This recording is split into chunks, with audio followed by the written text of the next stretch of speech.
ठरलं तर मग या मालिकेच्या जबरदस्त भागामध्ये अश्विन न आल्यामुळे आता इकडे दुसऱ्याच वेगळ्या डॉक्टरला बोलवल्यावरती खूप मोठा सत्याचा उलगडा झालाय। पण एकच नाही, दोन सत्य समोर। इकडे सायली प्रेग्नंट असताना प्रिया ज्या वेळेला तिचे आता पाय दाबणार त्याच वेळेला तिच्या पायावरील तुळशीपत्राचं सत्य समोर आल्यावरती कल्पना, इकडे आता पूर्णाजी, सगळ्यांना जबरदस्त धक्का बसलाय। आणि त्याच वेळेला मधुभाऊंना तर हे कॅज्युअल वाटत आहे। मधुभाऊंनी या सगळ्यामध्ये खुलासा केलेला आहे की हो, हे तुळशीपत्र माझ्या साऊच्या बाळाची जन्मखूण आहे। मग मात्र आता ह्या सगळ्यामध्ये खूप मोठा धक्का प्रियाला बसलेला आहे। त्यावरती आता प्रियाच्या पायावरती कधीच तुळशीपत्र नव्हतं, ही सुद्धा आता खूप मोठे गौप्यस्फोट इकडे मधुभाऊंनी करतात जबरदस्त सत्य समोर आलेलं आहे। आता हे सत्य समोर आल्यावरती मग मात्र प्रियाची भंबेरी उडले आणि या सगळ्यामध्ये आता प्रियाचं सत्य उघड केला तर सायलीच्या बाबतीत दोन न्यूज, सायली प्रेग्नेंट आणि त्याचबरोबर सायली या सगळ्यामध्ये आता तन्वी, हे सत्य कसं उलगडले पाहू। इकडे आता सायलीला दिवसभर चक्कर येत असते आणि तिला मळमळायला सुद्धा लागतं। मधुभाऊंच्या या सगळ्या प्रकारामुळे या गोष्टी होत आहेत असं वाटत असताना अश्विन घरी येतो। घरी अश्विन आल्यावरती आता इकडे कल्पना म्हणते, अरे अश्विन, आम्ही तुला किती कॉल लावत होतो पण तुझा कॉल काही लागतच नव्हता आणि त्यामुळे या सगळ्यामध्ये आता खूप मोठा इकडे गोंधळ झालाय। अश्विन म्हणतो, काय झालं? त्यावरती मग मात्र आता इकडे सांगायला लागतो, लगेचच कल्पना सांगायला लागते, अरे काही नाही, म्हणजे ज्या वेळेला मधुभाऊंना घेऊन जात होते ना त्याच वेळेला या सगळ्यामध्ये आता मधुभाऊंना घेऊन जात असताना इकडे सायलीला चक्कर आली आणि आम्ही तिला वरती झोपवलं होतं। सायली म्हणते, मला आत्ता सुद्धा चक्कर येते आणि अजूनही मळमळते। यावरती अश्विन म्हणतो, वहिनी काही डायजेशनचा प्रॉब्लेम आहे का? यावरती आता इकडे अर्जुन सांगतो, नाही, मधुभाऊंना घेऊन गेल्यामुळे तिला ते टेन्शन आलेलं आहे आणि त्याच्यामुळे ही चक्कर येते। आणि त्यावरती सायलीला अर्जुन सांगतो, आता काही काळजी करू नकोस, सगळं काही ठीक झालेलं आहे। मधुभाऊ या सगळ्यामध्ये आता निवांत आहेत आणि त्यांना या सगळ्यामध्ये बरोबररित्या आता म्हणजे मी सोडवलेलं आहे, त्यामुळे तू आता टेन्शन घेऊ नको। असं म्हटल्यावरती सायली विचार करते, आता मला कसलं टेन्शन? आणि मग सायली रूममध्ये येते। अर्जुन तिला रूममध्ये आरामासाठी घेऊन येतो। त्यावेळेला अर्जुन म्हणतो, तुम्ही मधुभाऊंचं टेन्शन घेतलं असाल तर मी तुम्हाला एक गोष्ट सांगू इच्छितो, मधुभाऊंची जामिनावरती सुटका झालेली आहे आणि जामिनावरती अटकपूर्व जामीन त्यांना दिल्यामुळे आता मधुभाऊंना कोणीही घेऊन जाऊ शकत नाही अटक करून, तुम्ही काही काळजीच करू नका। यावरती सायली म्हणते, खरंच अर्जुन सर? अर्जुन म्हणतो, हो, तुम्ही चिंता करू नका, त्याच गोष्टीचं तुम्ही टेन्शन घेतलेलं आहे ना, म्हणून तुम्हाला त्रास होतोय ना। यावरती मग मात्र आता इकडे सांगायला लागते सायली, हो, म्हणजे मी टेन्शन घेतलंय खरं, पण मला अस्वस्थ वाटत आहे। यावरती अर्जुन म्हणतो, तुम्ही एक काम करा, तुम्ही मधुभाऊंच्या सोबत आता बोलत बसा, म्हणजे तुम्हाला बरं वाटेल। यावरती सायली म्हणते, मधुभाऊंच्या सोबत मी बोलत बसेन, पण आत्ता कुणी मधुभाऊंना येऊन अटक करणार नाही ना? अर्जुन म्हणतो, बिलकुल नाही। त्यानंतर सायली ज्या वेळेला मधुभाऊंची बोलायला निघते त्याच वेळेला पुन्हा सायलीला चक्कर येते आणि सायली पुन्हा एकदा खाली बसते। अर्जुन तिला म्हणतो की आत्ता जर का मी तुम्हाला सांगितलेलं आहे की या सगळ्यामध्ये आता मधुभाऊ ठीक आहेत, मग तुम्ही पुन्हा या सगळ्यामध्ये का बरं स्वतःला त्रास करून घेताय? असं म्हटल्यावरती मग मात्र आता इकडे सांगायला लागते सायली, मलाच कळत नाहीये, मी स्वतः नॉर्मल राहण्याचा प्रयत्न करत आहे, पण या सगळ्यामध्ये मलाच गोष्टी कळत नाहीत की मला नक्की काय होतंय ते। असं म्हटल्यावरती मग मात्र आता इकडे अर्जुन सायलीला बसवतो, मला वाटते आपण ना कोणत्या तरी डॉक्टरला बोलवूया, अश्विन आता तुम्हाला चेक केलं असतं तर बरं झालं असतं, असं आता ती सांगायला लागते। पण त्याच वेळेला आता इकडे अश्विन निघून गेलेला असतो, त्याला इमर्जन्सी येते। मग अर्जुन म्हणतो, मी ना दुसऱ्या डॉक्टरला बोलवतो, तोपर्यंत तुम्ही बसा। सायलीची चक्कर काही थांबतच नसते, सायलीला खूपच त्रास होत असतो आणि या सगळ्यामध्ये आता सायलीला त्रास होत असताना मग मात्र या सगळ्यामध्ये इकडे अर्जुन लगेचच दुसऱ्या डॉक्टरला बोलवतो। पण सायलीला काही चैन पडत नसते, ती सांगते, मी मधुभाऊंच्या सोबत जरा बोलून घेते, जोपर्यंत मधुभाऊंच्या सोबत मी बोलत नाही मला बरं वाटणार। असं म्हणत ती मधुभाऊंच्या इथे येते। मधुभाऊ सांगतात, साऊ बाळा, माझ्यामुळे तुला त्रास झाला ना, मला खरंच या गोष्टीचं खूपच वाईट वाटत आहे, मला या सगळ्यामध्ये खूप वाईट वाटते की माझ्यामुळे तुला चक्कर आली। यावरती सायली म्हणते, मधुभाऊ, त्याचा तुम्ही त्रास वाटून घेऊ नका, मला खरं तर तुमचं खूप टेन्शन आलंय। यावरती मधुभाऊ म्हणतात, जावई बापूंसारखा वकील माझ्या बाजूने असल्यावरती वरती. मला कोणत्याही गोष्टीचं टेन्शन घ्यायची काही गरज आहे असं मला तरी वाटत नाहीये आणि त्यामुळे मी कोणत्याही गोष्टीचं टेन्शन घेत नाहीये. साऊ बाळा, तू अजिबात चिंता करू नको असं म्हणत मधुभाऊ या सगळ्यामध्ये आता इकडे सावलीला समजावतात आणि त्यावरती मधुभाऊंचा हसरा चेहरा पाहिल्यावरती सायलीला खूप बरं वाटतं. त्यावरती अर्जुन म्हणतो, मधुभाऊ तुमच्या लेकीला सांगा, सारखं त्रास करून घेते आणि नंतर सुद्धा तिला आता एकदा चक्कर आली होती. असं म्हटल्यावरती मधुभाऊ म्हणतात, साऊ बाळा अगं तू जर का असंच करत राहिली तर जावई बापूंना किती त्रास होईल आणि म्हणून मी तुला सांगतोय, तू या सगळ्यामध्ये स्वतःला त्रास करून घेऊ नकोस, म्हणजे जावई बापूंना पण त्रास होणार नाही. अर्जुन म्हणतो, हो आत्ता 2 ते 3 वेळा मी तिला या सगळ्यामध्ये तेच गोष्ट समजावून सांगत होतो. असं म्हणत मग मात्र आता इकडे अर्जुन सायलीला पटवून देतो की मधुभाऊ व्यवस्थित आहेत, तुम्ही कोणत्याही प्रकारची काळजी करण्याचं काहीच गरज नाहीये आणि आता त्याला वाटतं की सायली ठीक होईल. म्हणून आता सायलीला घेऊन तो त्याच वेळेला वरती येतो, म्हणजे आपल्या रूममध्ये येतो आणि सायलीला गोष्टी समजावून सांगतो. तोपर्यंत न्यूजवरती न्यूज येत असतात, पण अर्जुन या सगळ्यामध्ये सायलीने ती न्यूज पाहू नये यासाठी न्यूज हाईड करत असतो की अर्जुन सुभेदार यांनी केला एका खुन्याला प्रोटेक्ट. या न्यूज आता सुरू झालेल्या. मग सायली अधिकच अस्वस्थ होते आणि अर्जुन म्हणतो, मी तुम्हाला सांगितलं ना, काहीही होणार नाहीये जोपर्यंत मी मधुभाऊंच्या पाठीशी ठामपणे उभा आहे, काहीही चिंता करू नका असं म्हणत तो त्या न्यूज बंद. ज्या वेळेला अर्जुन त्या न्यूज बंद करतो, सायली पुन्हा एकदा चक्कर येऊन खाली कोसळते. मग मात्र प्रताप म्हणतो, अर्जुन हे काहीतरी वेगळंच वाटते, तुला समजतंय का? तू या सगळ्यामध्ये ताबडतोब डॉक्टरांना बोलव आणि डॉक्टरांना बोलवून मात्र आता तू ताबडतोब या सगळ्यामध्ये त्यांना दाखव, काय खरं काय खोटं हे सगळं डॉक्टरांनी सांगू दे. जोपर्यंत डॉक्टर आता हे सांगत नाहीत तोपर्यंत आपल्या डोक्याला शांती लाभणार नाहीये.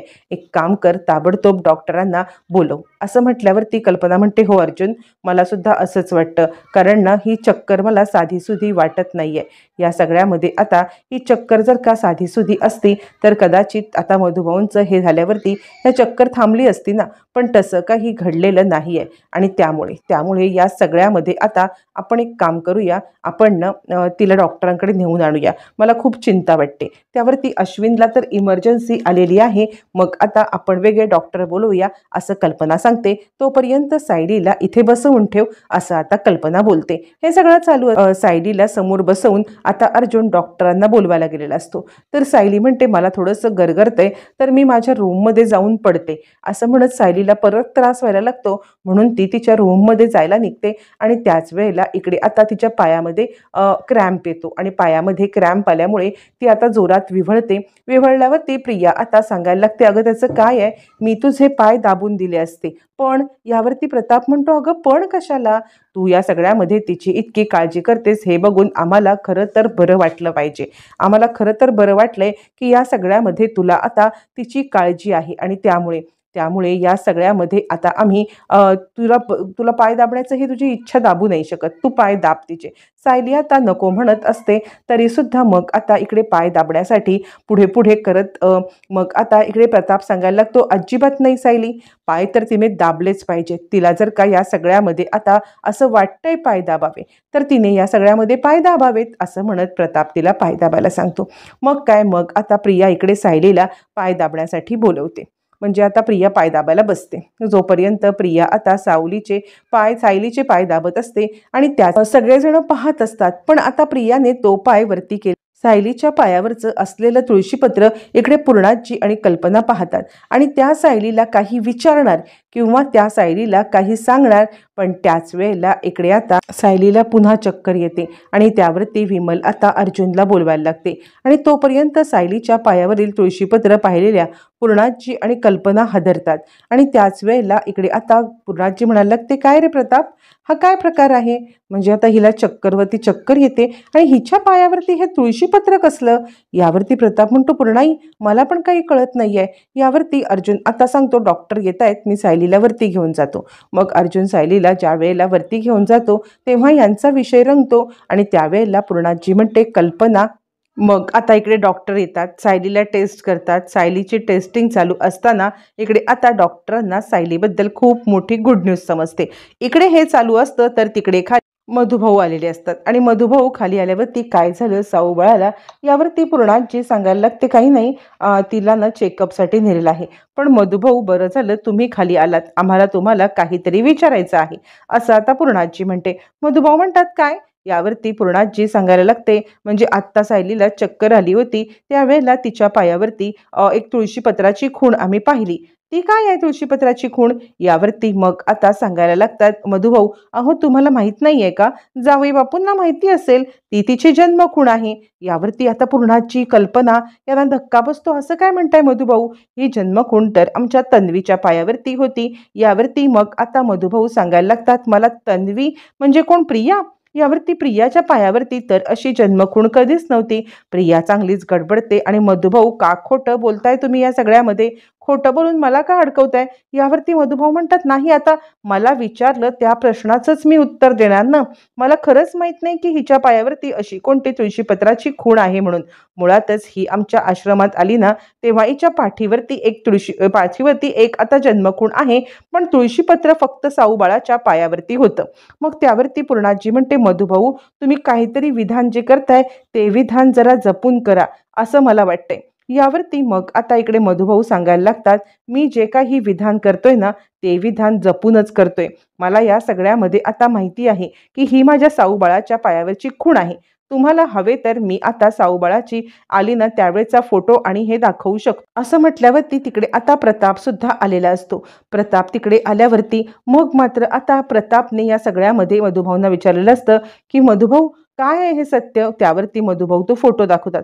प्रताप म्हणतो, हा तर फोटो आमच्या तन्वीचा आहे, हा बघा मागे फोटो जो खाली पडला होता तो आम्ही लावलाय असं म्हणत प्रताप आणि आता पूर्णाजी मागे असलेला फोटो दाखवतात.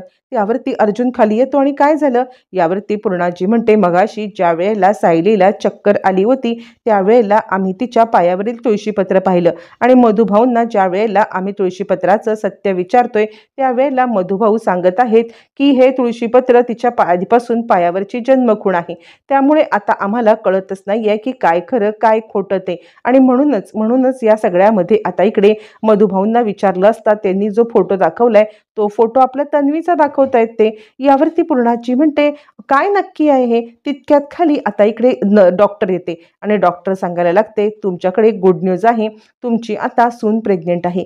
एकाच वेळेला या सगळ्या बातम्या कल्पनाच्या चेहऱ्यावरती एक हास्याची लकेर येते आणि कल्पना आता इकडे काय? आणि दुसऱ्या क्षणाला तिचं तोंड एकदम गप्प होतं. कारण या सगळ्यामध्ये आता अर्जुनच्या बायकोचा तर आपण स्वीकारच केलेला नाहीये. मग हे काय सत्य आहे?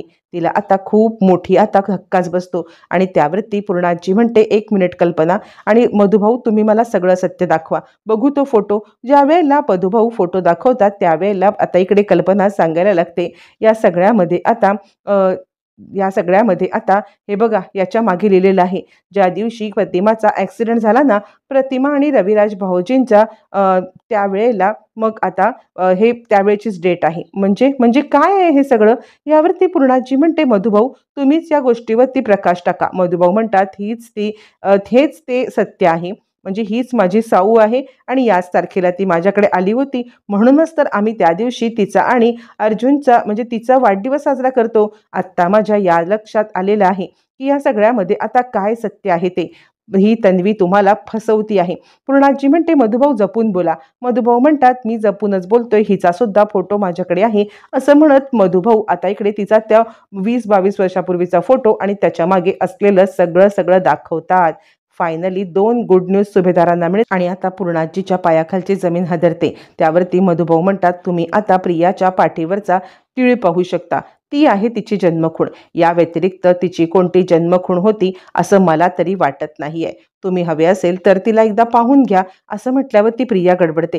त्यावरती मग आता पूर्णाजी म्हणते, तू एक काम कर, तू या सगळ्यामध्ये आता इकडून आता लगेचच निघून जा. आणि त्यावरती मग आता प्रिया सांगायला लागते, मला नाही दाखवायचं आहे ही जन्मखूण. प्रियाची जन्मखूण पाहिली जाते. मधुभाऊने सांगितल्याप्रमाणे पाहिल्यावरती इकडे आता पूर्णाजीला धक्का बसतो. अशी कोणतीही तन्वीच्या पायावरती जन्मखूण नव्हती हे सुद्धा लक्षात येतं. मग मात्र पूर्णाजी पूर्णपणे हादरते आणि या सगळ्या सगळ्यामध्ये आता इकडे पूर्णाजी, कल्पना यांना धक्का बसतो. सायलीच्या बद्दल आता 2 न्यूज मिळालेल्या असतात आणि या सगळ्यामध्ये सायली आई तर होणार आहे, पण प्रेग्नंट सायलीच्या पायावरील तुळशीपत्रामुळे ही आता आपली तन्वी आहे हे सुद्धा सत्य समोर आलेलं आहे. आणि या सगळ्यामुळे खूप मोठा मालिकेमध्ये टर्न अँड ट्विस्ट आलाय. अर्जुनला ज्या वेळेला हे सगळं सत्य समजणार त्यावेळेला पुढे काय होणार, रविराजांना सत्य समजल्यावरती काय होणार हे मात्र पाहणं फारच रंजक ठरणार आहे.